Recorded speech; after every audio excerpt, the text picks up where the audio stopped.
ya está firmada. Así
Buenas tardes a todos, ¿cómo están?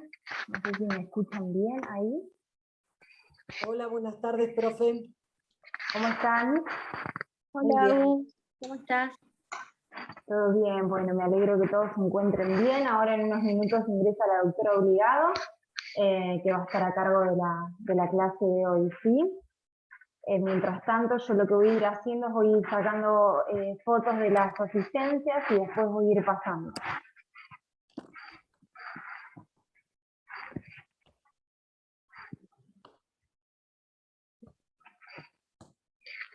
Cuando ingrese la doctora le transmito la calidad. Perfecto.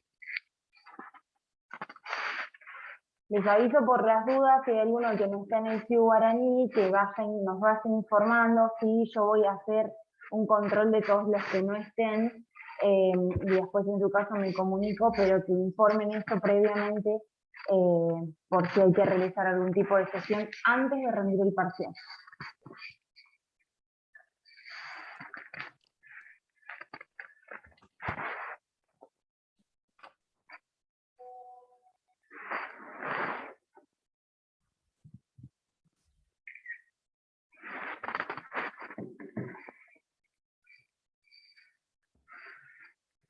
Bien, bueno, gracias familia.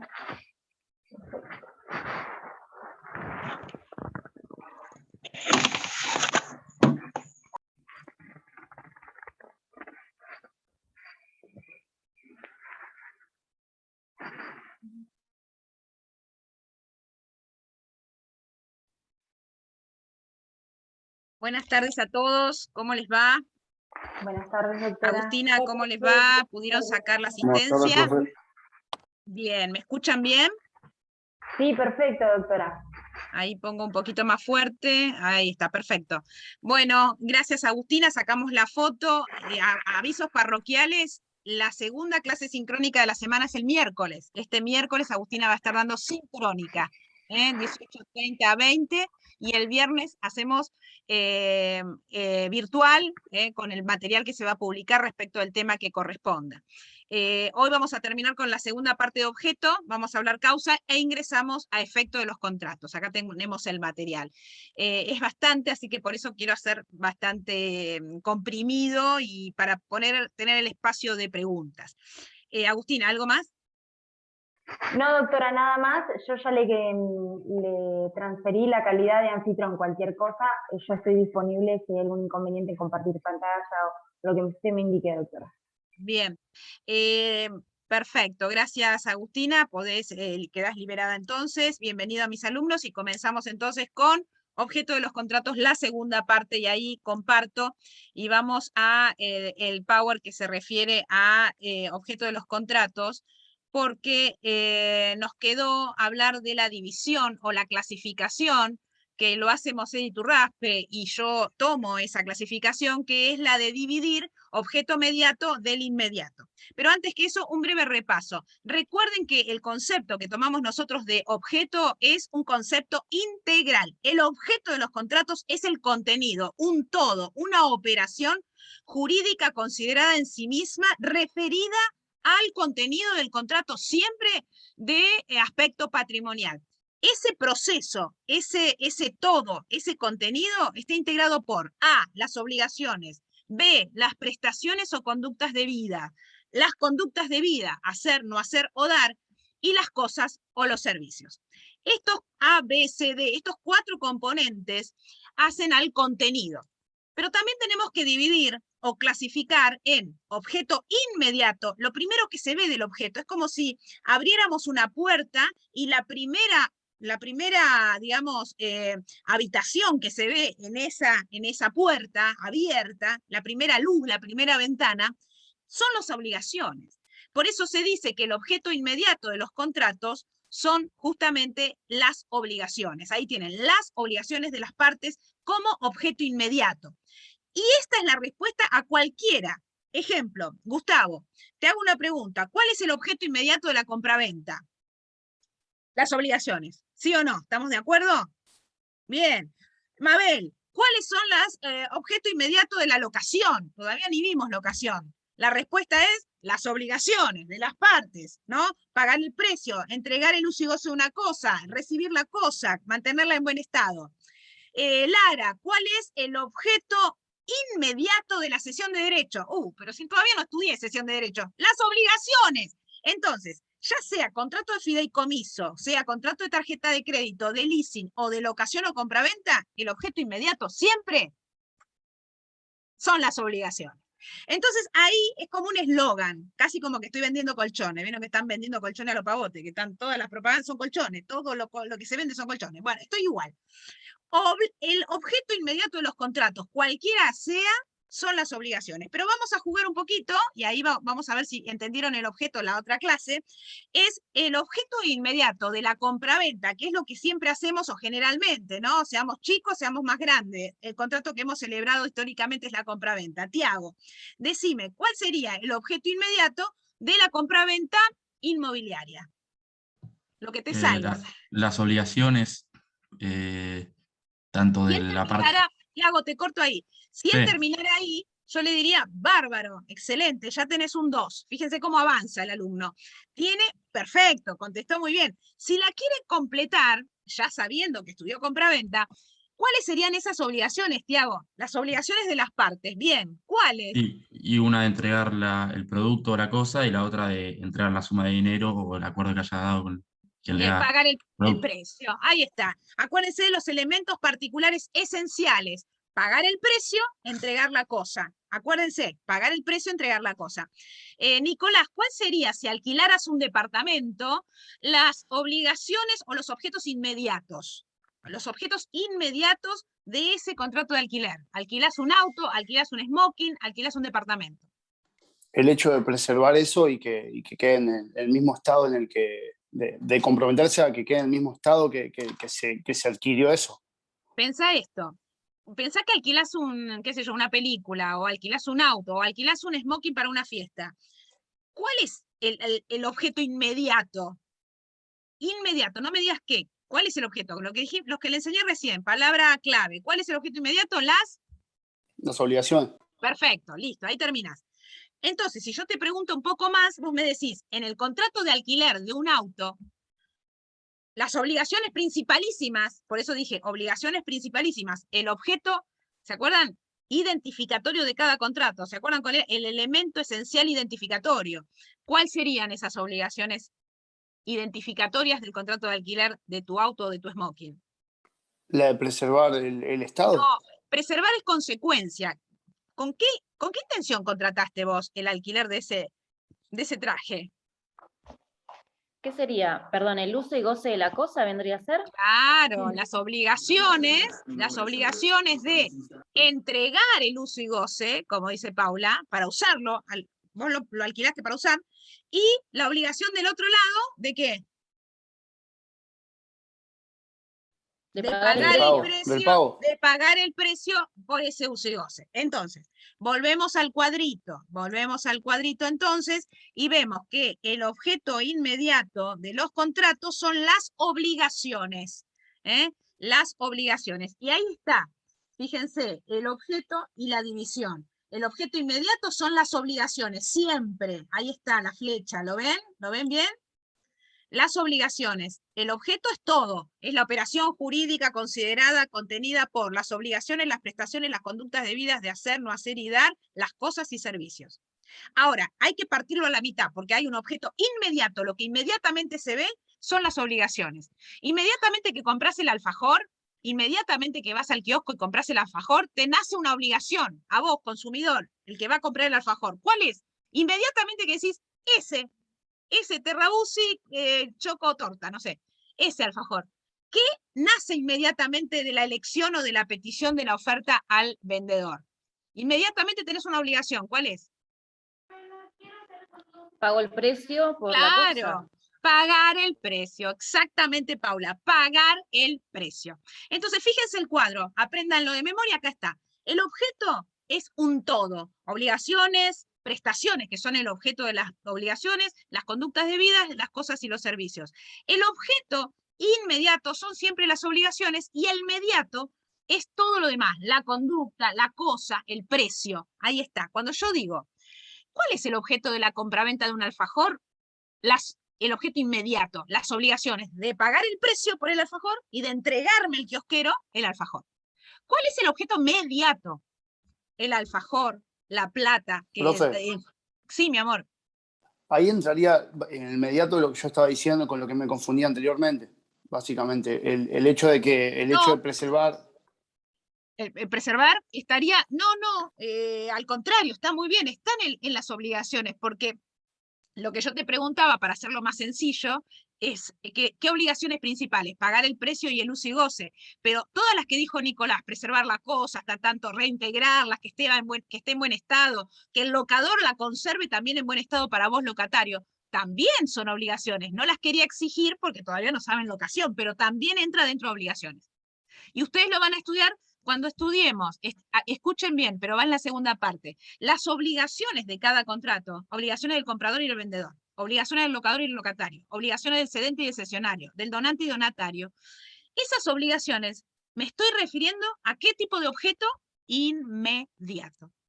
Entonces, cuando yo les pregunto a ustedes, ¿me puede señalar, alumno, el objeto inmediato del contrato de cesión de derechos? Váyanse a obligaciones de las partes y me las repiten.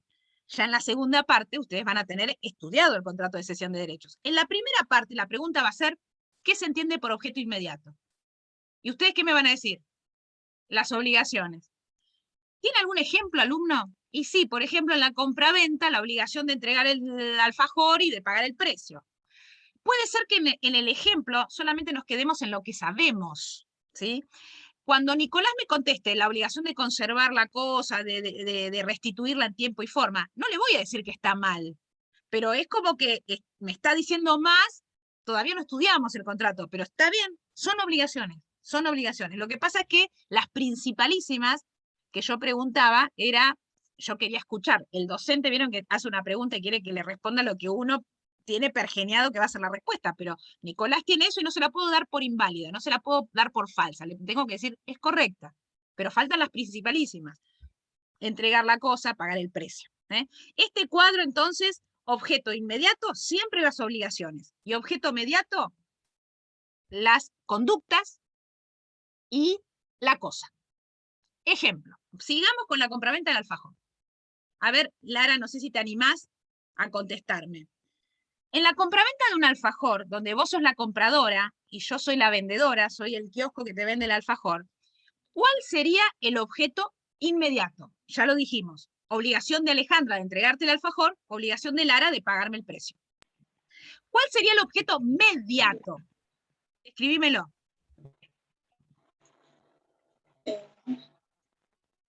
Mediato. Una obligación de hacer, o una obligación de no hacer, o una obligación de dar. Una obligación de dar. Ahí está, en las dos partes, obligación de dar. ¿Qué más conforma el objeto mediato? ¿De dar qué? Siempre háganse esa pregunta. ¿De dar qué? Dar la cosa. ¿Qué? Cosa cierta. Dar la cosa. La cosa, en este caso... ¿El qué? En este caso, el alfajor. ¡Perfecto! Y el otro, vos que sos la compradora, ¿dar qué? Recibir, dar el dinero que Ahí tiene que está, recibir. y terminan. Entonces, vuelvo a pregunta de examen. ¿En qué consiste el objeto mediato en este ejemplo que le voy a dar, alumno? Compraventa de un alfajor. Bueno, el objeto mediato es la obligación de dar, tanto del vendedor como del comprador. Obligación de dar. ¿Qué cosas? Y bueno, el comprador de dar el dinero, el vendedor de dar la cosa. En el ejemplo suyo, el alfajor. Ustedes van a tener el ejemplo. Lo que tienen que hacer es desmenuzarlo. ¿Qué obligaciones, no? Serían las obligaciones de las partes. Todas, las que dijo Nicolás, las que dijo Tiago, todas. No tienen por qué mencionarlas porque todavía no estudiamos la compraventa. Pero en el objeto mediato tiene que decirme qué tipo de prestación o conducta de vida, de dar, de hacernos. Por ejemplo, si yo mando a hacer una casa con un arquitecto, el contrato es un contrato de obra. ¿Cuál es el objeto inmediato? Las obligaciones del arquitecto: diseñar, armar la obra, tercerizar con los oficios. Y el dueño de la obra, pagar el precio. ¿Cuál sería el objeto mediato? A ver si alguien se anima. El mediato de ese contrato de obra. ¿Hacer la casa? Hacer, Una obligación de hacer. obligación de hacer. ¿Hacer qué? La casa. Y falta algo más. La obligación de hacer la casa. Y la de dar la casa en las Pagarle- condiciones que se exigió. Hacer la casa y entregarla en tiempo y forma. Eso sería la obligación. Pero hacer, ¿y qué más? Y dar. Y El dar. precio, ¿Dar qué? El dinero.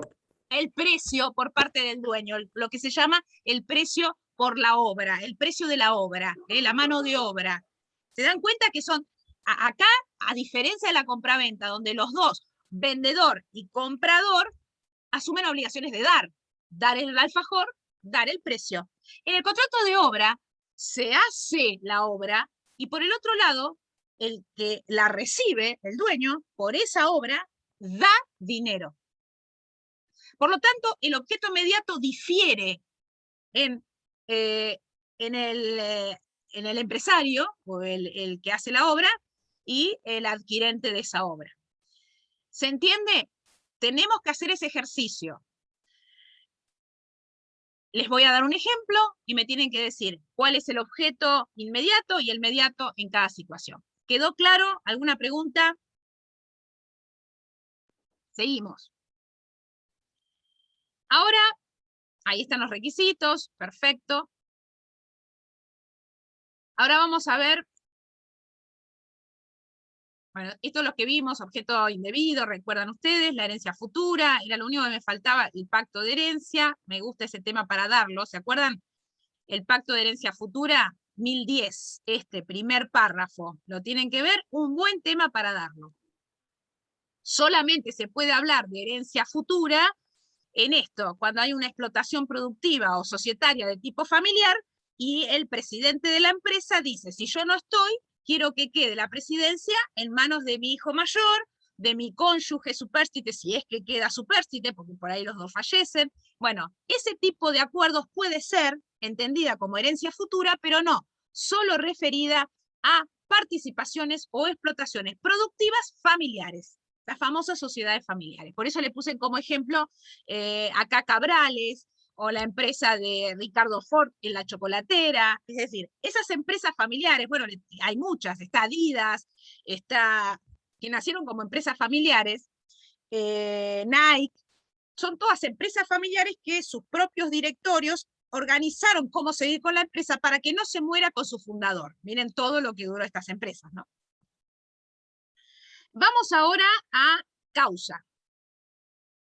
Acá tienen, esto está todo en el Power que está publicado, ¿no? Ahí está la empresa familiar y los ejemplos. Me estoy yendo a causa. Por ejemplo, una empresa familiar, acá tienen, miren las empresas familiares que les puse. Walmart, Volkswagen, Exor, Ford, Arcelor, Christian Dior, todas empresas familiares, todas estas que tienen este pacto, que en el derecho argentino se incorpora recién en el 1010 con el Código Nuevo. Vamos a ver la causa. ¿Qué es la causa de los contratos? Preparen el código y los tenemos. 1012 a 1014, el 1090, y por supuesto tengo que remitirlos al 281 y 283. ¿Por qué? Vuelvo a preguntar lo mismo. El que pueda, por favor, saque el micrófono. ¿Por qué otra vez tenemos que estudiar el 281 y el 283? ¿Por qué nos vamos a los 200 cuando estamos estudiando los 1000? Porque es la causa de los actos jurídicos. Exactamente, Camila. ¿Y por qué tenemos que estudiar la causa de los actos jurídicos cuando estamos estudiando contratos, Camila?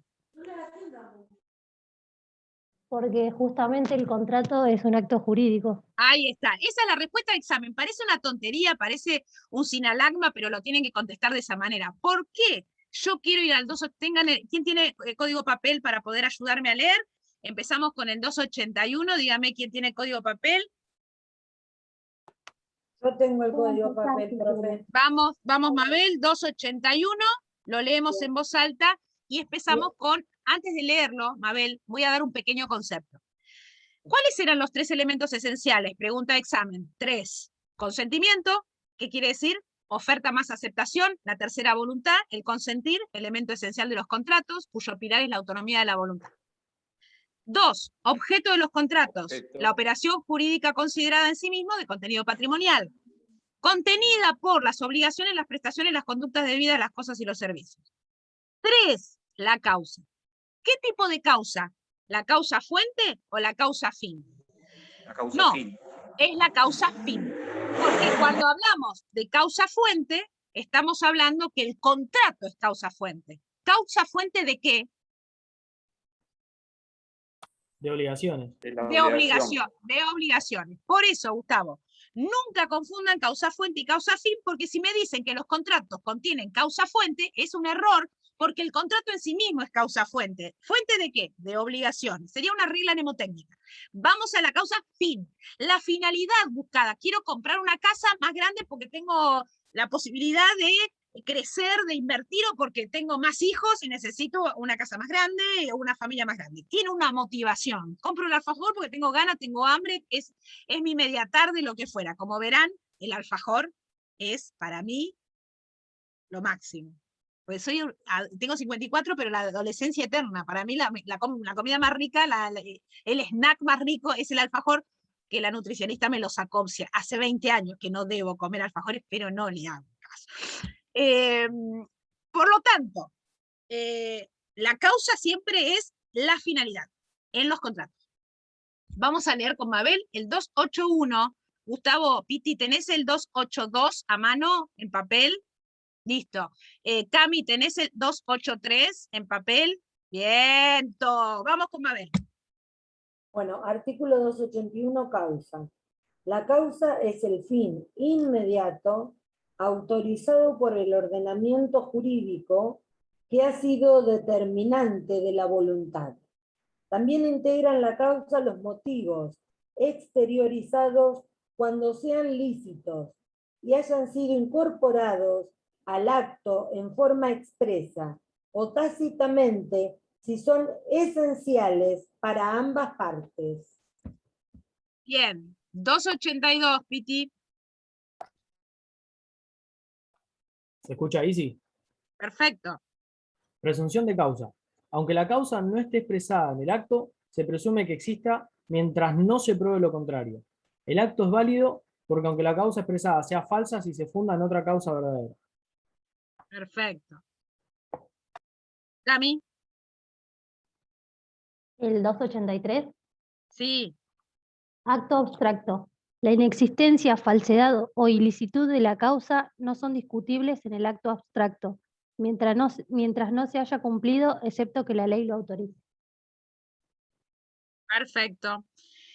No hay contrato sin causa. Los 3 artículos nos marcan que la conclusión de los 3 artículos, lo que yo quiero que sepan, porque esto ya lo estudiaron en acto jurídico, es que no puede haber un acto jurídico contractual sin una causa que lo genere. Si no hay causa, no hay contrato. Ejemplo, si yo contrato ir a un recital a escuchar, como siempre digo, lo digo porque me pasó nada más, a escuchar a Sabina el sábado, a Sabina y Serrat el sábado en el Mundialista, el sábado, no sé qué sábado cae ahora, pero vamos al sábado 3 de octubre, no sé si será sábado, bueno, el 3 de octubre, estoy en septiembre, compré las entradas, y 15 días antes, 3 días antes, un día antes, me dicen que ese sábado Sabina y Serrat no van a poder venir porque a Sabina le agarró un ataque. Vieron que ellos tienen esos ataques que no pueden salir a cantar, ¿no? Debido a que el viernes estuvieron un poquito de parranda, ¿no? Entonces se quedó sin voz Sabina, y Serrat no puede venir porque estaban por estrenar un disco de ellos dos. No puede venir Serrat solo. Siempre es con Sabina. Bien, ¿qué pasa ahí? No hay causa por la cual yo me voy a ir a las 20 horas al Estadio Mundialista, a la zona de los ciclistas, a quedarme ahí en el medio, porque Sabina no va a venir. La causa por la cual yo iba a estar parada en medio del campo del ciclismo, o del campo diseñado para donde se hacen generalmente los recitales, si el recital no va a acontecer. ¿Se dan cuenta? Que no es posible estar allí, no es posible hacerlo al contrato. La finalidad de que yo esté parada y contraté estar en el Mundialista a las 20 horas de un día sábado era estar frente a un recital. No está el recital, se rescinde el contrato. De hecho, la tarjeta de crédito ni siquiera me paga daños y perjuicios, derechamente me avisa, es un título personal, y no puede venir a cantar Palito Ortega para reemplazarme, ya me marca la edad, ¿no? No puede venir otro, ¿no? No pueden venir, qué sé yo, los auténticos decadentes, otra, ¿no? 80, bien, yo solamente le voy a marcar los de los 80. No puede venir a cantar Ja, me encanta. No puede, no puede. Entonces, lo cierto es que el contrato cae. Y el 281 al 283 nos dice, no puede haber un acto jurídico contractual sin la causa que lo genere. Tomás, ¿tenés el código a mano, Siri? Perfecto, vamos ahora sí. Ahora, una vez que me ponen 281 a 283, no hay contrato sin causa que lo genere, porque es un elemento esencial, escuchen esto, anoten esto. La causa es un elemento esencial de los contratos, es un elemento subjetivo que tiene que ver con la télesis, la finalidad del contrato. Repito, la causa es un elemento esencial de los contratos, es un elemento subjetivo. ¿Por qué? Porque la que motiva a contratar a Gustavo es distinto a lo que motiva a contratar a Alejandra. Yo a él le voy a alquilar su auto, que es una limusín. Él alquila limusines. Tiene 2 limusines y con eso hace plata. Con eso se mantiene. Tiene 2 limusines. ¿Y para qué la usa? Para la fiesta de egresado, para los casamientos, para lo que sea que tenga que ver con algún festejo. Listo. Le contrato a él la limusín. Alejandra, ¿para qué la quiere? Y porque se la contrato a mi chica para, no sé cómo se llama, el último primer día de la secundaria. ¿Se acuerdan? Que lo hicieron ustedes todos, horribles. Menos Mabel y yo no hicimos eso, ¿no? El último primer día. Entonces, ¿qué hacen los pibes? Contratan la bañadera esa que anda ¿vieron? Por la Plaza San Martín, todos, ¿cómo se llama? No se llama bañadera, ¿cómo se llama? El Olitas, así se llama. Bueno, vamos a pensar que Gustavo es el gerente de Lolitas. Y yo, bueno, lo contrato. Ahora, viene la pandemia, se suspende, todos en cuarentenados, no puede salir nadie. ¿Qué pasa con el Lolita? Yo la contraté. El Gustavo viene, lo pone frente al Colegio San Agustín, se queda ahí esperando. No va a salir nadie. Ese contrato no tiene razón de ser porque no tiene causa. La causa era pasear por el Lolitas y que lo lleve Lolita hasta el Sheraton, donde era la fiesta. Se suspendió fiesta, se suspendió egreso, se suspendió todo porque estamos todos en cuarentenados. ¿Esto pasó? Sí, pasó. Y habiendo pagado Lolitas, habiendo pagado el viaje de egresados. ¿El viaje de egresados en qué quedó? En 4 tickets para una cena en Costa Galana. En el mejor de los casos. Otros en transformar ese viaje en un viaje de 3 personas a Brasil. Cuando la pandemia lo habilite, ¿no? Entonces, si la causa desaparece, no puede haber contrato. Por lo tanto, si la limusín la alquilé a Gustavo para que me lleve a la iglesia, a mí, a la novia, para la ceremonia religiosa, con mi padre, el padrino, pero yo quería una limusín, bárbaro, lo contrato a Gustavo, pero ¿qué pasa? Una semana antes, pobre, mi novio, futuro marido, sufre un accidente mortal y se nos va. Lo digo porque total no pasó, no puedo hacerlo. Ya no voy a tener novio, ya no me voy a casar por iglesia, pero ya lo hice todo eso, así que puedo jugar con eso. Por lo tanto, el novio, pobrecito, una semana antes dijo, mejor morir que seguir con esta mujer, ya me deparan 30 años de vivir con ella. No, la verdad que no. Pobrecito se metió, fue a la avenida Colón, hizo así y pimbi, se lo llevaron, mi amor, pobrecito. Bueno, ¿qué hace Gustavo? Alejandra, ¿te llevo la limusine? No, viejo, ¿para qué la quiero? Y para que pases así hasta la iglesia. No tiene sentido, porque eso era que me lleve de novia a la iglesia. Fíjense, lo hago bien grosero para que vean que si no tiene sentido, no tiene el sentido subjetivo, no está la causa que motivaba la contratación con Gustavo, el contrato cae. ¿Le debemos daños y perjuicios a Gustavo? No, porque el novio murió. Ahora, sí tal vez gastos de reserva, porque él, por guardarme el auto, esos 15 días, algún gasto tendré que pagar, tal vez, por haber reservado y haber perdido de contratar con otros, pero tampoco es reprochable a la contratista, a mí, porque la muerte es un alea. Un pibe de 27, que fue con quien me casé, un chico de 27 años que se mueran, no es normal, ¿no es cierto, Gustavo? Usted me va a entender. No, a mí pagame lo que dejé. No, la vamos a pelear. La vamos a pelear porque la muerte del novio, futuro marido, fue un alia, fue una circunstancia que no podía de ninguna manera planearse. ¿Se entendió? Ahora sí, vamos a lo que dice el papel, vamos a lo que dice la ley, vamos a Tomás, 1012. Tomás.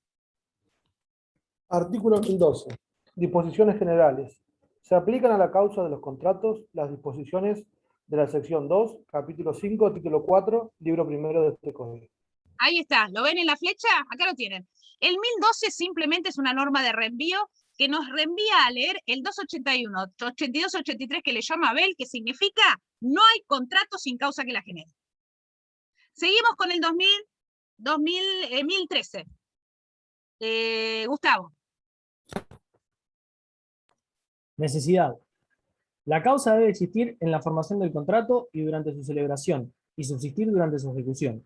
La falta de causa da lugar, según los casos, a la nulidad, adecuación o extinción del contrato. Me encanta. Volvé a leerlo, Gustavo, por favor, perdón. Necesidad. La causa debe existir en la formación del contrato y durante su celebración y subsistir durante su ejecución. La falta de causa da lugar, según los casos, a la nulidad, adecuación o extinción del contrato. Les pregunto a todos, bueno, ahora vieron que siempre, esperen que voy a preguntarle a los que saben esto. ¿Qué pasó con el partido Argentina-Brasil?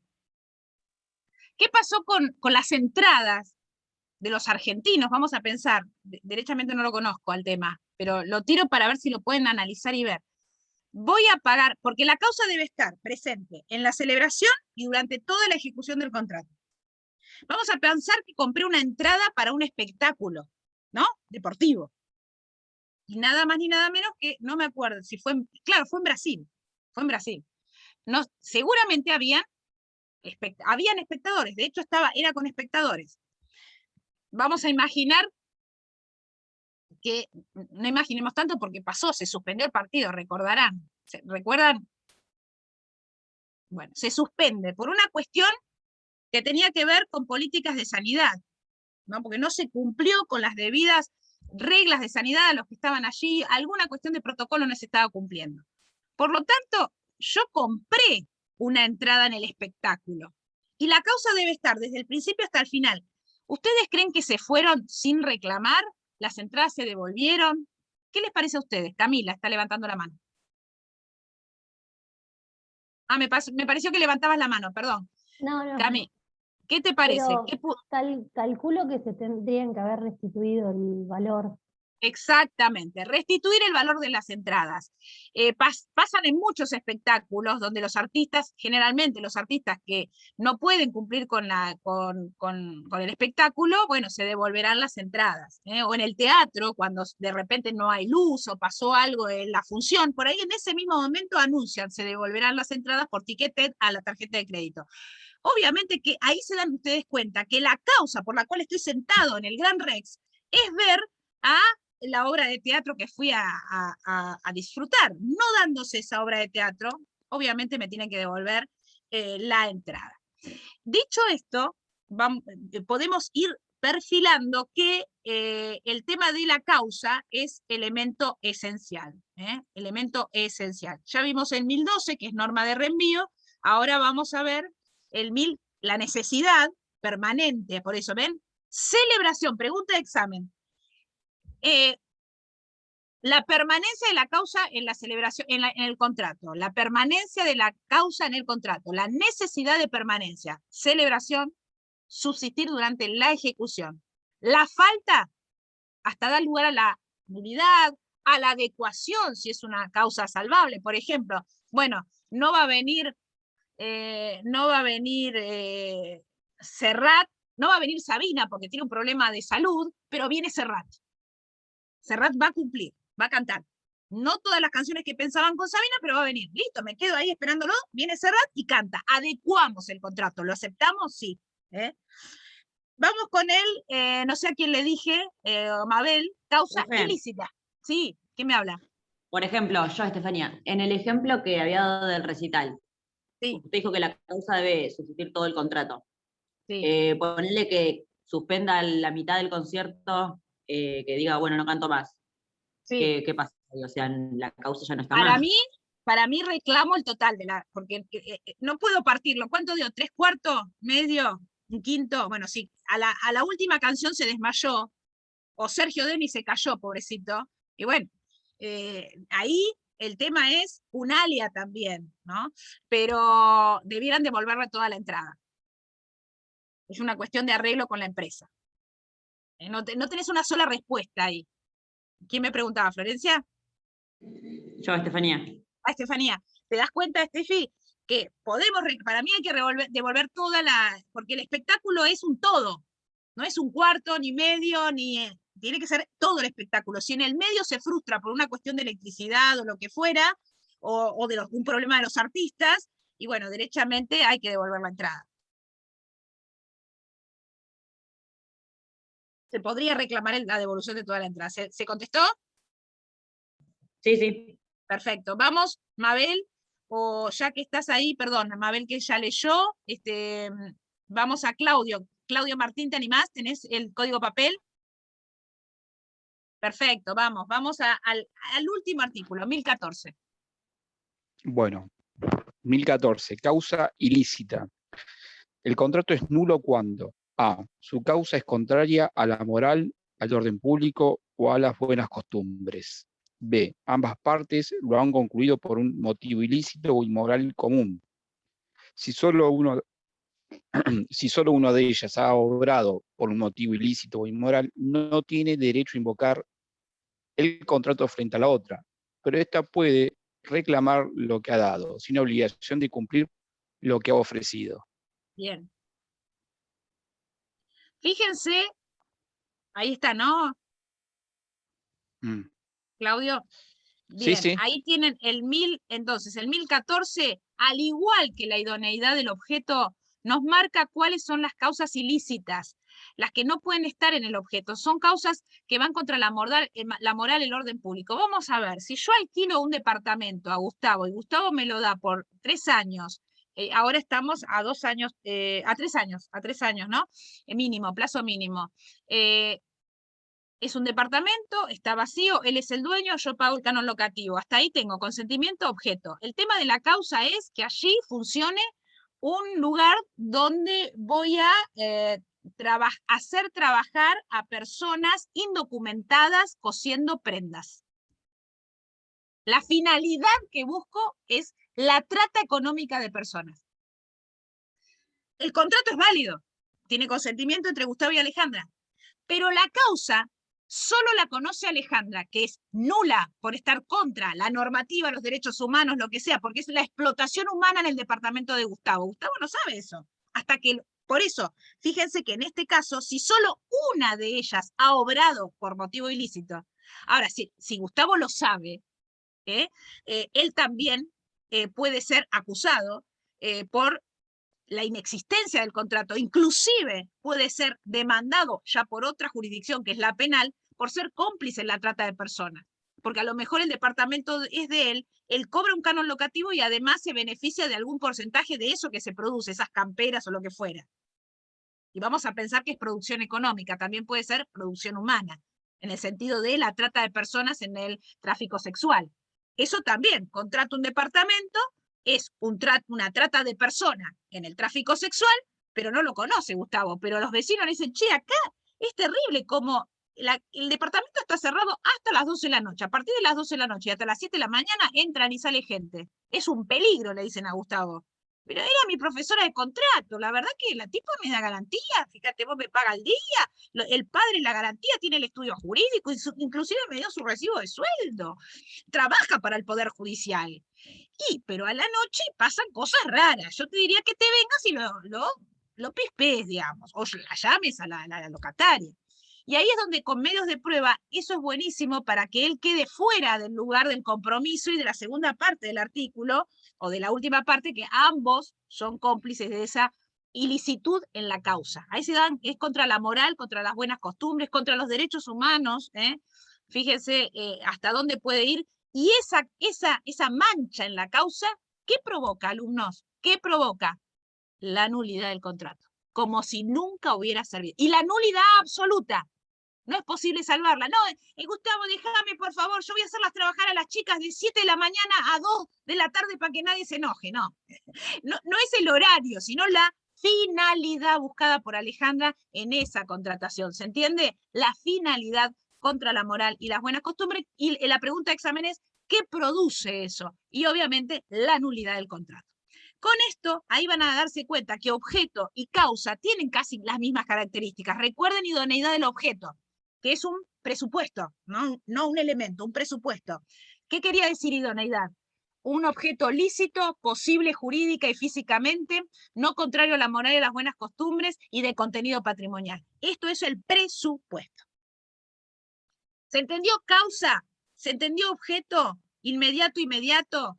Vamos a seguir trabajando porque como tenemos muy poco tiempo, lo que vamos a hacer, si a ustedes les parece, reemplazar lo voy a hablar para todos, de paso avisos parroquiales, antes de empezar, efecto de los contratos, que ahora empezaríamos.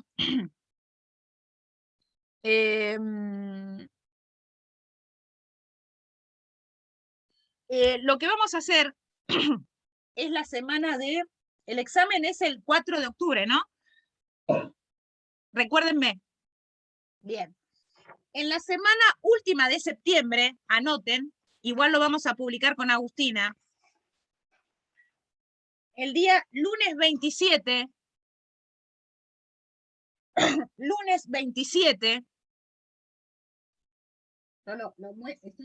estoy mirando ahí porque tengo mi calendario, ¿no? El lunes 27 vamos a publicar y vamos a hacer, en vez de hacer un trabajo práctico por escrito, vamos a hacer un trabajo práctico oral. Vamos a entrar por grupos, que los voy a armar conforme la lista de asistencia, porque en realidad es como ensayar nuestro coloquio oral de examen. ¿Qué les parece? Tiene dos finalidades. Tener nota de concepto y de paso ensayar. Ejemplo, entran a la primera sala, los demás quedan en espera, Mabel, Gustavo, Camila Martínez y Tiago Solari. Empiezan con el tema, obviamente que se va a referir a alguno de los temas dados, que lo pueden elegir el que sea. Por ejemplo, lo que sí tienen que saber, que estos 4 alumnos no pueden elegir el mismo tema. Ejemplo, Mabel elige objeto, Gustavo elige efecto de los contratos, Camila elige consentimiento y Tiago elige contrato de consumo. Le hago una pregunta a cada uno de sus temas y una pregunta que une a todos. Y se retiran con una nota de concepto. Bueno, muy bueno. Y va a ser obligatorio. Tiene dos finalidades, repito. Evaluarlos como concepto. Tienen que preparar su tema, no tienen que ya estar estudiando para, no es lo mismo que el 4. Pero bueno, de paso les sirve el entrenamiento. ¿Les gusta? Es un ensayo. Un ensayo. Ahora sí nos vamos a...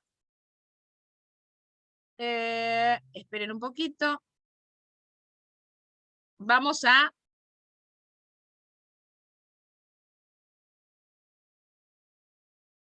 efecto de los contratos. Sí, doctora, yo le quería preguntar, cuando empezamos con causa, usted mencionó los artículos 1012 al 1014, 281 al 283 y mencionó otro, y yo me quedé, no llegué a anotarlo. Puede ser el 273. 1090 había dicho. 1090, a ver, lo leemos al 1090, Mabel. Gracias. Gracias. 1090. ¿Estás, Mabel? ¿Lo leo? Sí, por supuesto. Dice, frustración de la finalidad. La frustración definitiva de la finalidad del contrato autoriza a la parte perjudicada a declarar su resolución. Si tiene su causa en una alteración de carácter extraordinario de las circunstancias existentes al tiempo de su celebración, ajena a las partes y que supera el riesgo asumido por la que es afectada. La resolución es operativa cuando esta parte comunica su declaración extintiva a la otra. Si la frustración de la finalidad es temporaria, hay derecho a resolución solo si se impide el cumplimiento oportuno de una obligación cuyo tiempo de ejecución es esencial. Perfecto. Este artículo, el 1090, puede ser uno de los temas que pueden elegir para el trabajo práctico. Excelente. La frustración de la finalidad puede operar como falta de causa o puede operar como modificación de ejecución del contrato.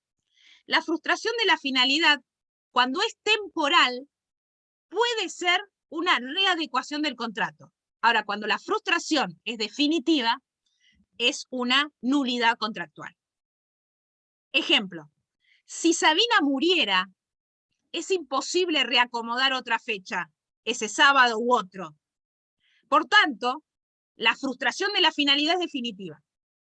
Distinto es que yo le alquilo un departamento a Camila y a 3 años, y en el segundo año, un temporal como el que hemos vivido, y ha pasado esto en el bosque, se cae el árbol arriba, no solamente del auto de Camila, sino del techo en el barrio, en el bosque Peralta Ramos, aconteció, donde casi rompe, el árbol cae en el medio de 2 casas, y en los techos no sé cómo no se tocaron, y el auto que estaba acá no llegó a tocarlo el árbol. Vamos a pensar que le rompe el techo. Un departamento, una casa alquilada por Camila. Esa frustración de la finalidad, ella no puede vivir en esa casa que está alquilando por 3 años, está en el segundo año, le falta 1 año más. ¿Cómo podemos hacer que ese contrato siga? Camila dice, yo no puedo resolver, irme ya, tengo mis 3 hijos, mis 2 hijos, estoy cursando. ¿Cómo hacemos? Dice la locadora, que para la locadora también el techo se ha caído. Por lo tanto, esa frustración puede ser temporal. Le digo, Camila, andate a vivir a una casa de ahí del bosque que voy a alquilarte para vos, te suspendo el pago locativo, no me pagues durante 1 mes, o 20 días, o 15 o 10, que voy a necesitar para recomponer tu techo. Así volvés a tu casa alquilada. Eso se llama frustración de la finalidad temporaria. Tiene posibilidad de sanearse. ¿Se dan cuenta? Tiene posibilidad de resolverse la cuestión. ¿Camila tiene derecho a pedir la resolución? Sí que tiene derecho a pedir la resolución o la rescisión en el caso locativo, porque tal vez la perjudica de manera notable y ella puede solucionarlo de otra manera. Eso depende de la autonomía de la voluntad de ambas partes. Tiene que ser negociado. El 1090 te da la opción. O se renegocia y se restablece. En el caso de la acción locativa, el locador debe compensar al locatario ese tiempo de no uso de la cosa. ¿Y cómo lo compensa? Camila, ¿vos te arreglás con tu familia en el garaje del departamento, de la casa, mientras yo hago los arreglos? Sí, me arreglo. Bien, no me pagues el canon locativo. Esa es la contraprestación. Ella se va al garaje, se achica, pero no me paga el canon locativo de ese tiempo. Vamos a pensar 1 mes o 20 días si se hace el descuento o la compensación, mientras duren los arreglos de la casa. En ese caso, ambas partes acuerdan recomponer y reestructurar el seguimiento del contrato. También puede Camila interponer, en ese caso le causa mucho gravamen, un gravamen que es que trae como consecuencia tal vez la pérdida laboral. Imaginen que ella trabajara remoto, porque lo que pasó en el bosque, en esa casa, con eso, no solamente se rompieron las líneas de luz, también las líneas de internet, queda sin nada, siendo que ella tiene que responder porque trabaja remoto. Miren todas las consecuencias negativas que le pueden resultar a Camila. más allá del susto, más allá que justo una de los árboles cayó en la habitación de sus hijos. Es decir, hay muchas situaciones donde ella puede rescindir y pedir daños, puede pedir daños al locador, Camila, y ahora después lo vamos a escuchar. El locador responde por la tranquilidad pacífica del uso, pero no responde porque venga un tifón o un huracán, no puede responder, ¿eh? Pero sí puede habilitar a la rescisión de Camila, ¿no? Sin pagar ningún mes anticipado, pero sí puede irse a la rescisión. Segundo, Camila dice, me banco vivir en el garaje, me banco vivir en un hotel, pagame el hotel, déjame exenta de pagar el canon locativo y arreglame el techo. Todo es posible. Ahora, lo que no es posible es que el locador no responda con alguna de esas situaciones, porque si no, sí va a haber frustración de la finalidad y Camila va a tener en la mano una acción de daños. No voy a preguntar esto. Lo único que voy a preguntar es, 1012 a 1014, 1090, ¿qué pasa con la frustración de la finalidad? Lo único que tienen que saber es esto. A ver si me escuchan, porque se está trabando, me parece. Cuando acontece la frustración de la finalidad, hay dos opciones. Readecuar el contrato cuando la frustración de la finalidad es temporal, o rescindir y o resolver, extinguir el contrato cuando no haya posibilidad de readecuarlo. ¿Por qué quiero que sepan esto? Porque ese 1090 no va a quedar hoy en esto. Lo que van a responder son estas dos cuestiones, pero los vamos a revivir cuando estudiemos locación inmobiliaria. Ahí sí lo vamos a estudiar un poquito más, es más complejo. Profe. Sí. ¿Puede Nicolás. repetirlo? Tiene el artículo 1090, lo resumimos así. Si hay frustración de la finalidad temporal, se puede readecuar el contrato. Si hay frustración definitiva de la causa, lo que procede es la extinción contractual, vía rescisión, vía resolución o vía nulidad.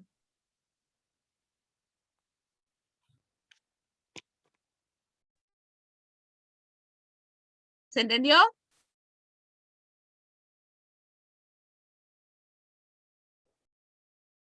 Bien.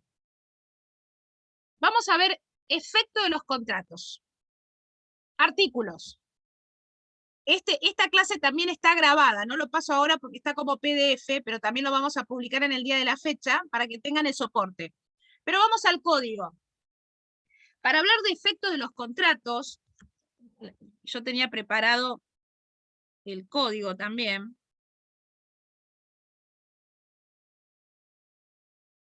No lo tengo. El 1021, vamos a leer el 1021 al 1024. Pero primero voy a dar una introducción. ¿Me escuchan bien o está alentizado? El efecto de los contratos. ¿Se acuerdan cuál era uno de los pilares de la contratación que decía efectos? A ver, Mariana, si te acordás. ¿Te acordás que teníamos consensualismo, autonomía de la voluntad, fuerza vinculante? Y hablaba también de los efectos. ¿Qué decía de los efectos, Mari? ¿Te acordás? El efecto relativo particular del contrato. Bien. Es decir, los contratos se celebran y tienen efecto entre las partes y entre sus sucesores, universales o particulares, pero los terceros son de palo.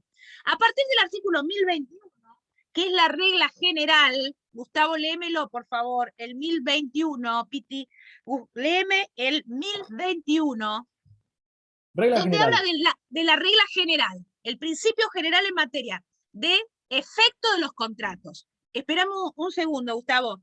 Cuando ustedes van a la sección o capítulo 9 del código, que tiene como título efecto, yo le pondría, como yo dibujo el código, le pondría dos flechas. El efecto subjetivo y el efecto objetivo. De lo que vamos a hablar nosotros, del artículo 1021 al 1024, es el efecto subjetivo, afecta a las partes, tienen que ver con las partes. Y empiezan a jugar los terceros ahí, que si bien son de palo, los refiere. Ahora vamos a ver. Empezamos con la regla general. Vuelvo a repetir, pregunta de examen. El capítulo 9, cuando habla de efectos de los contratos, dice efecto relativo como título de la sección. ¿Qué efecto es? ¿Subjetivo u objetivo? Subjetivo. Se refiere a las partes. Luego, si ustedes van a el artículo 1031 y 1032, por ejemplo, que es suspensión del cumplimiento o tutela preventiva, que lo vamos a ver, no sé si ya lo vieron con Agustina, estos dos institutos son efectos objetivos, tienen que ver con el objeto del contrato, la obligación, la prestación, la conducta debida, la cosa o el servicio. ¿Por qué se llaman efectos objetivos? Porque tienen que ver con el objeto del contrato que celebremos. 1031, 1032. En cambio, los artículos 1021 a 1024, que es la primera parte de esta clase, se refieren a los efectos subjetivos. Tiene que ver con las partes y lo que pasa, la relación íntima, escuchen bien que esto es re interesante, la relación íntima entre las partes y los terceros. Esto es porque ya me estoy cansando, digamos, y medio que se está haciendo larga la clase. No quiero aburrirlos, están divertidos, están ahí. Decime, Marina, la mamá, la hija de Marina, ¿estamos ahí? ¿Cómo se llamaba la nena del Eva. grupo? Eva, está riéndose. Mi amor, copada, la amo, Eva, esto dedicado para vos. Vamos, Gustavo, léelo con ganas para que Eva no se pierda un minuto de esta clase. 1021. Regla Nicolás general. se me duerme, escúchame, Nicolás Di Lorenzo se me está durmiendo ya en el teclado, le faltan 2 minutos y No, ya... no. ¿No? Va bien, Eva va bien. se escucha por todos, no importa. Mirá que Eva te va a sacar el lugar. Vamos, Gustavo. 1021, regla general. El contrato solo tiene efecto entre las partes contratantes. No lo tiene con respecto a terceros, Claro. excepto en los casos previstos por la ley. Bien, me encantó. Esto ya lo sabíamos. Antes de leer el 1021, Evita mi amor, ya lo sabíamos porque es uno de los pilares, efecto relativo de los contratos. Los contratos tienen efecto entre las partes, pero acá la pifia, no Gustavo, sino el código, excepto en los casos previstos por ley. Ojo, que en los casos previstos por ley, que ahora lo vamos a leer, 1022, 23 y 24, en realidad los terceros siguen siendo de palo, pero, a ver, chicos, antes de estudiar, Claudio, Martín, escúchame, ¿no podemos hacer un contrato entre Mariana y Alejandra que beneficie a Claudio? ¿No podemos nosotras dos, Cecilia, Flores y Alejandra, celebrar un contrato en el cual pongamos una cláusula que beneficie a Nicolás Di Lorenzo? El contrato sería suscripto por Cecilia y Alejandra, por Mariana y Alejandra, pero los terceros, Claudio o Nicolás, son los beneficiados. Y son terceros, y son beneficiados, nunca perjudicados. Entonces empezamos con la primera figura. Vamos a ver el 1022, Camila Martínez, léeme el 1022, que es, la regla general no afecta, salvo los terceros cuando son llamados por la ley. Pero ojo, pregunto sin que hayan leído nada. ¿Los terceros pueden ser comprometidos con obligaciones o solamente con beneficios? Sí, Regla con general. beneficios. Solo con beneficios. Regla general. Nunca con obligaciones. Porque si lo cargo con obligaciones, Gustavo acepta pintar el departamento de Mariana y ya se convierte en parte de otro contrato. Dejó de ser tercero. Cuando yo le digo a Mariana, me comprometo, arquitecta, me comprometo a que mi tercerizado, Gustavo, te pinte el departamento, ya el contratista está obligado, Alejandra, y Gustavo, si aceptó, también está obligado para con Mariana, dejó de ser tercero. Por lo tanto, los contratos pueden beneficiar a terceros. Vamos a leer, Camila, el 1022. Atentos todos. Nos faltan 2 articulitos y terminamos la clase. Vamos. Artículo 1022. Situación de los terceros. El contrato no hace surgir obligaciones a cargo de terceros, y los terceros tienen derecho a invocarlo para hacer recaer sobre las partes obligaciones que éstas no han convenido, excepto disposición legal. Perfecto. Volvemos a decir lo mismo. Los terceros, así como no los puede perjudicar la parte, tampoco los terceros se pueden arrogar obligaciones que no tienen, ni derechos que no tienen. Por lo tanto, los artículos 1022 al 1024 deja bien clarito que los terceros solamente beneficios y no pueden arrogarse derechos que no tienen. Te dice la calidad de parte, el 1023, y el 1024 te describe al sucesor universal, que es el único que va a ocupar el lugar mío cuando yo me muera. Yo me muero, que soy la vendedora de esta casa a Mariana, y aunque yo no esté, mis herederos, Ignacio, Mariana, Sebastián, herederos míos, mi esposo no, porque no es mi heredero, sino que es mi socio, porque tengo sistema de comunidad de bienes, lo que antes se llamaba gananciales, él no va a heredar esta casa, solamente va a moverse de esta casa el 50%, porque el otro 50% es del socio, de Rodríguez, y el otro 50% de los 3 pibes. Si los 3 chicos quieren, mayores de edad, a mi muerte pueden pedir la venta de la casa. Pero, como el cónyuge que queda vivo era el marido de la muerta, el que queda vivo era el marido, puede decir, sí, está bien, véndanlo, chicos, véndanlo, pero cuando yo me muera. Y además, soy de familia longeva, lo cual es cierto. Así que, pobrecito. Este es otro tema que lo vamos a seguir viendo en sus sesiones cuando ya hayan aprobado contratos irreales. Volvemos al tema. Regla general, 1021. Los contratos no pueden afectar a terceros salvo que la ley así lo disponga. 1022, 1023, 1024, ¿quiénes son los terceros? ¿Quiénes son las partes? ¿Quiénes son los sucesores universales? Después lo leen. Institutos donde los terceros tienen que estar descriptos. A, contrato a nombre de tercero. Entonces, ahora sí, título, ¿en qué figuras legales los terceros sí están nominados? Sí están descriptos.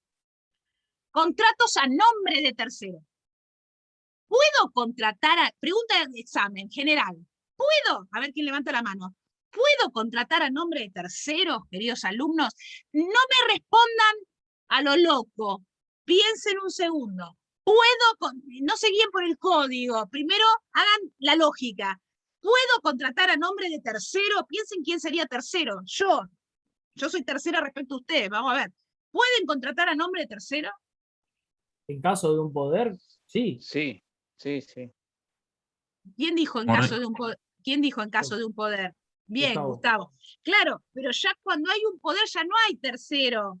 Ejemplo, Coppola firmaba los contratos de Maradona por Maradona, ¿sí o no? Pero porque Coppola tenía un poder, es decir, Coppola era Maradona. Y no solamente era jurídicamente, sino que se comió el personaje. De hecho, tenía un solo cliente, era ese, Maradona. Y obviamente que actuaba porque había un contrato. Maradona no era un tercero, Coppola no era un tercero, eran partes. Así que no es un ejemplo. Cuando tenés un poder, vos ya dejaste de ser tercero. Y el apoderado, por ejemplo, Coppola firma un contrato por Maradona, Maradona no es un tercero. Un poder con representación, me dice ahí muy bien Daniel. Ahí me dice, es un poder el poder sin representación o con representación da lo mismo, después lo vamos a estudiar en mandato. La representación implica que actúas por otro, entonces ese otro no es tercero. Coppola cuando firmaba el contrato, lo firmaba por Maradona. Coppola lo hacía porque tenía un contrato de mandato con Maradona para poder hacerlo, así que no es eso. Pregunta de examen. ¿Se puede contratar a nombre de tercero? Mariana. Entonces no, porque los terceros no pueden arrogarse obligaciones. Bien. Más que Mariana y Tomás contestaron al unísono, no se puede, no porque no pueden arrogarse obligaciones, sino porque vos como parte no podés imponerle obligaciones. ¿No? Por eso yo no puedo. ¿Qué significaría contratar a nombre de tercero? ¿Qué sería? A ver, vamos a un ejemplo. A Tomás, contrato con Tomás, un contrato de espectáculo donde Eva, la hija de Mariana, escuchad, Tomás tiene un teatro, Eva, la hija de Mariana, va a tener una voz espectacular, creo que va a ser una genia del canto, porque a su corta edad canta perfecto, todas las de Lali Espósito, y Tomás, que tiene inclusive la imita, tiene la misma voz de Lali, y Tomás, te digo, voy a contratar con Tomás que Eva vaya a tu teatro a hacer ese espectáculo el sábado. ¿Qué te parece, Tomás? No se podría hacer eso. No, te pregunto, ¿aceptás? Vos sos el empresario. Yo soy Alejandra Obligado y digo, vos aceptás, ¿no? Ahora, si yo no tengo ninguna autorización de Martina, la mamá, si no tengo ninguna comunicación con ella, ¿puedo contratar como que tuviera la autorización de Mariana sin tenerla? No, por eso la regla general es no. Salvo que tenga la autorización previa de Marina o la ratificación posterior. El contrato a nombre de tercero es muy común en las consignaciones. Ustedes van a comprar, a ver, ¿a quién le gusta el postre, el original? Bien. Ustedes van a ver que hay una empresa que queda acá cerca, en la Madrid hay una empresa que los tipos hacen el Balcarce, el postre Balcarce, por eso se llama el original, ¿no? El postre Balcarce original. Pero si ustedes van a determinadas panaderías, almacenes, negocios, por ahí en la heladera del negocio tienen las cajitas del original. Vos podés comprar en el original o lo podés comprar en el almacén. Estoy contratando la cosa de otro, el negocio está contratando la cosa de otro como si fuera propia. Lo más probable es que el almacén se las compró, obviamente, al original, pero podría ser también una vidriera para tener más salida el producto, y estoy vendiendo la cosa de otro. Hay un tercero ahí, que es la empresa el original. Entonces, vamos a leer qué pasa con el contrato a nombre de tercero. La regla general es, no se puede contratar a nombre de tercero, salvo, yo lo digo así en negativo, salvo que tengas la autorización previa, el poder, como decía ahí Gustavo, el contrato de mandato, o la ratificación posterior. Yo le digo a Tomás, ¿te gustaría que la nena cante, la imita Lali, qué sé yo, es re chiquita, ¿te gustaría? Dale. Yo le digo a Marina, dale, sí. Yo lo contraté primero, pero Marina ratificó luego. Leamos el artículo, Tomás, no sé si tenés el código ahí, de papel, o Marina.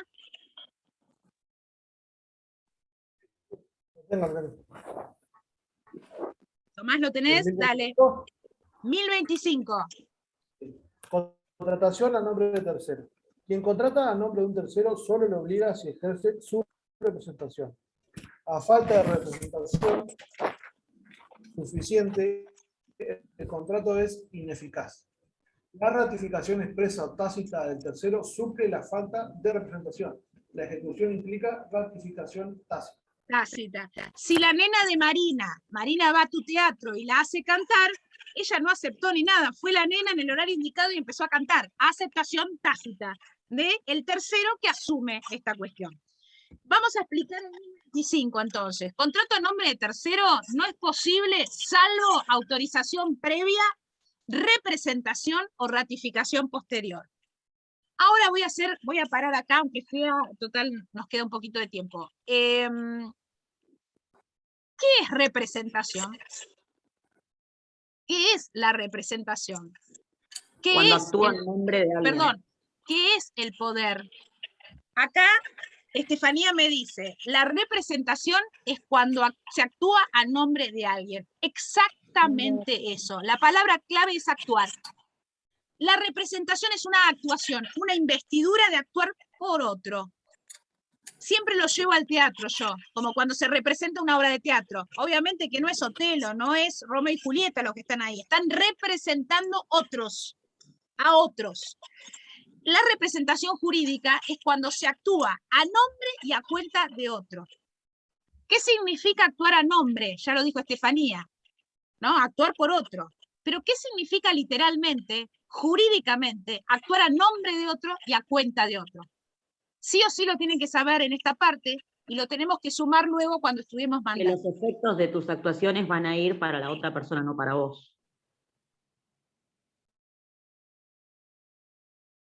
Sí, los efectos sí, pero ¿qué es actuar a nombre de otro? ¿Qué significa? Con un ejemplo lo pueden hacer. Por ejemplo, en el ejemplo que vos decías, podría ser que vos, yo te daba un poder para que vos firmaras a nombre de que ella iba a cantar, con un poder firmado por mí. Bien.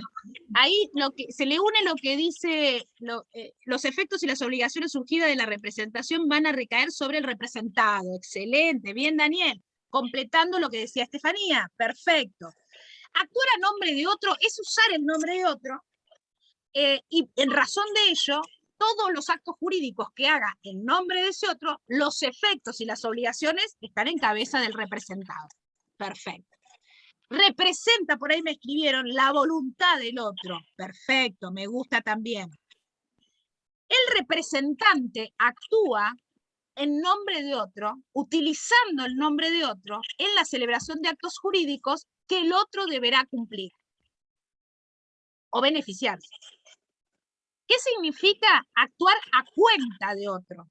Porque dije a nombre y a cuenta.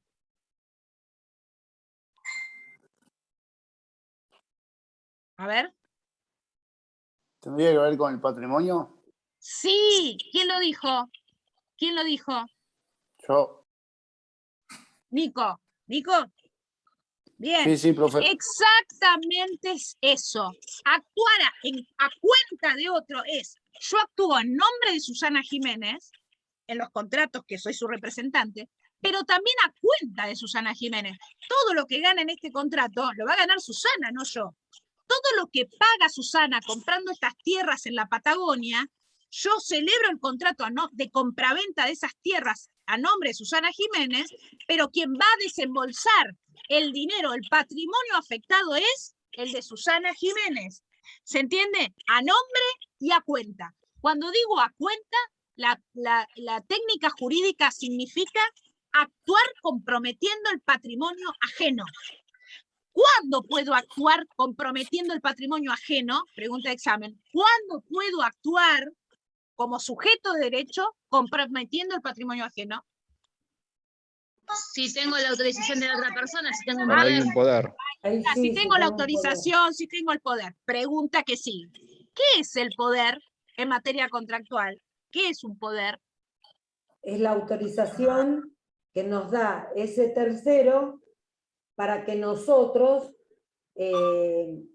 actuemos en nombre de él. A ver, esa pareciera ser la significación. Yo digo, jurídicamente, naturaleza jurídica del poder. Somos abogados, estamos estudiando y yo lo pregunto porque la naturaleza jurídica lo saben. Esto que dice Mabel es la significancia literal, ¿no? El otro me autoriza, pero yo pregunté jurídicamente, ¿qué es un poder? Un contrato. No, está bien, Marina, me encanta que me hayas contestado mal.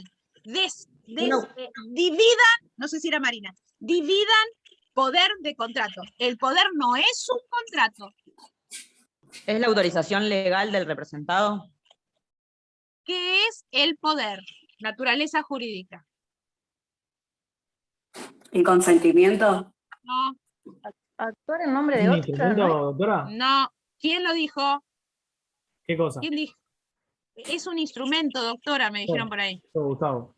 Gustavo, civil 1. El poder es un instrumento que puede ser público, puede ser privado, puede ser general o puede ser especial. Señores, el poder es un instrumento donde consta la voluntad del poder dante. No es un contrato, es un instrumento. Es un instrumento donde consta, como bien dijo, no sé si Estefanía o alguien por acá, donde consta que estás autorizado a actuar por mí. Pero el poder, pregunta de examen, es un instrumento. Después explícame todo lo que dijo Mabel y todo esto de que en virtud de ese instrumento consta que autorizo a Mabel a que me represente en la facultad. Sí. Después explícame, pero esencialmente el instrumento. ¿Qué es la representación? Una investidura, una actuación, como dijo Estefanía muy bien, una actuación por otro, a nombre de otro y a cuenta de otro. El poder, un instrumento. ¿Y cuál será el contrato? Esto lo voy a contestar yo. El contrato que para poder virtualizarse en la vida jurídica contractual necesita de estos dos extremos, del poder y de la representación a veces, no siempre. Pero, ¿qué contrato reúne estos dos institutos o los utiliza a estas dos herramientas, al poder y a la representación? ¿Qué contrato? La compraventa no, la locación no, la donación no. ¿Cuál? Contrato de ¿El mandato. mandato? Sí, exactamente, pero son avanzadas. Ya con esto es un 10 para todos. Un mandato. Cuando estudiemos mandato, vamos a volver. Muy bien, ahí Daniel me contestó perfecto. El mandato. El mandato va a ser un contrato donde vamos a referir a representación, que es la investidura, el poder actuar, que decía Steffi, y el poder, que es el instrumento, donde consta por escrito, por instrumento privado o público, que Gustavo puede actuar en mi nombre y a mi cuenta. Si es para un acto jurídico cuya forma es la solemnidad escrituraria, lo más probable es que ese poder lo tengamos que hacer por escritura. Si es un poder para que me represente a votar en la facultad, a ver si quién sigue en la directiva, tal vez sea con un instrumento privado, firmado por mí es suficiente. Recuerden, el poder no es el mandato. El mandato, el poder no es el contrato. El contrato es el mandato que usa el poder. El mandato, contrato. El poder, instrumento. Segunda situación. Promesa de mandato, poder y representación lo tienen que tener claro para el artículo 1025. Y si ustedes me permiten, me guardo unos minutos para publicar el PDF que tengo hecho de esta clase de efectos, y la segunda parte de efectos la vemos el miércoles. ¿Les parece bien? Lo más probable que el día miércoles siga yo con la clase por la del lunes o el viernes que no di, así que el miércoles le vamos a decir a Agustina que la doy yo, sincrónica, es decir, así como estamos. Pasado mañana. Terminamos este tema, me gustaría, y de paso ensayamos lo del TP obligatorio. Y ya terminamos con objeto, con efectos. ¿Qué vamos a ver el miércoles? 1025, ya la vimos, contrato a nombre, contrato a cargo y promesa del hecho ajeno. Es decir, 1025, 1026, 1027, 1028, 1029, 1030, y ahí terminamos. ¿Les parece bien? Les publico el PDF ahora para que lo tengan y el miércoles seguimos. ¿Preguntas? ¿Preguntas? No, profe, todo bien. Bueno, disculpe, pregunto, no escuché bien, se me cortó. ¿Del 1025 al 1028? Exacto, del 1025 al 1028 en principio. Ojo, perdón, el 1029, que es persona a designar también, el 1030, por quien corresponda también, al 1030. Al 1030. Perfecto, gracias. Perdonen que tengo que irme un ratito antes porque tengo un turno, por eso lamentablemente necesito 5 minutos para salir de casa, nada más. Por eso corto antes y publico a través de Agustina el PDF que vimos hoy de las clases. ¿Me esperan al miércoles? Sí, profe. Acuérdense, chicas, Estefanía, Florencia, Daniel, que tenemos que tener cámara en algún momento. No puedo no tener cámara, ¿sí? Acuérdense. Sí, profesor, pasa que hoy tuve un inconveniente y no pude, pero siempre tengo la cámara prendida. Perfecto, Florencia, perfecto. Un abrazo a todos. Gracias, profe. Hasta el miércoles.